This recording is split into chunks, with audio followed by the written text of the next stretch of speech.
اعوذ باللہ من الشیطان الرجیم بسم اللہ الرحمن الرحیم۔ بخاری شریف جلد سوم باب نمبر 1150۔ آدمی کب قاضی بننے کا مستحق ہوتا ہے؟ کواکب میں ہے آدمی کب قضا کا حائل ہوتا ہے۔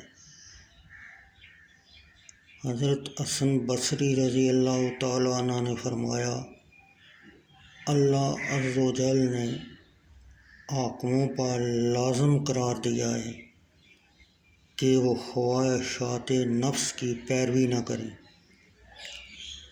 اور لوگوں سے نہ ڈریں اور نہ ہی وہ میری آیات کے عوض کم قیمت لیں،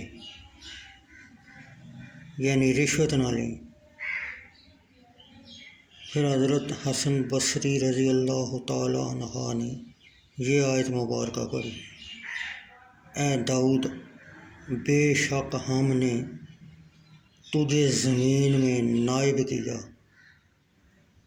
تو لوگوں میں سچ حکم کر اور خواہش کے پیچھے نہ جانا کہ تجھے اللہ کی راہ سے بہکا دے گی۔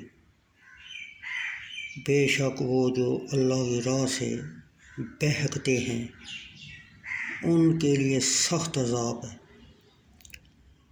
اس پر کہ وہ حساب کے دن کو بھول بیٹھے۔ سورہ صاد آیت 26۔ اور امام حسن بصری نے پھر یہ آیت مبارکہ تلاوت فرمائی، بے شک ہم نے تورات اتاری، اس میں ہدایت اور نور ہے، اس کے مطابق یہودیوں کو حکم دیتے تھے ہمارے فرمان بردار نبی اور عالم اور فقہ کو ان سے کتاب اللہ کی حفاظت چاہی گئی تھی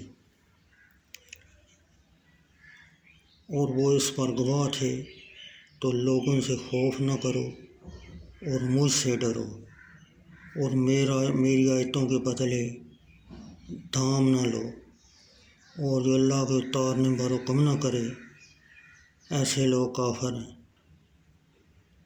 سورہ مائدہ آیت نمبر 44۔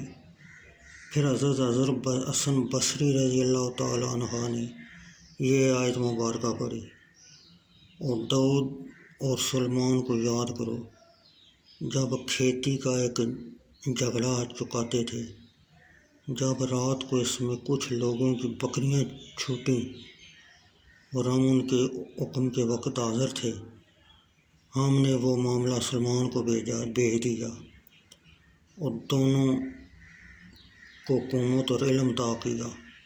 الانبیاء 78-79۔ پھر ارجاء کی موافقت پر حضرت سلیمان نے اللہ کی حمد کی اور راجا کی موافقت پر حضرت داؤد کی ملامت نہیں کی۔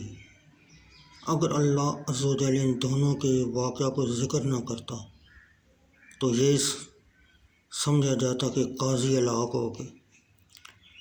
اللہ عز و جل نے ایک کی اس کے علم کے سبب تعریف کی اور دوسرے کو اس کو جہاد کی وجہ سے معذور جانا۔ اس آیت مقدسہ کی وضاحت اس عاجز کی کتاب مسئلہ تقلید کی شرعی حیثیت میں ملاحظہ فرمائیں۔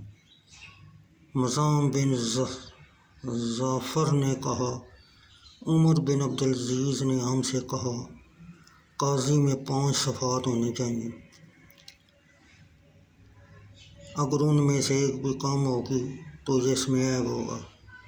وہ قاضی سمجھ والا ہو، جو اس کو اذیت دے وہ اس پر برباد ہو اور انتقام میں جلدی نہ کرے، پاک دامن ہو، یعنی حرام سے اپنے آپ کو روکے اور حق وقت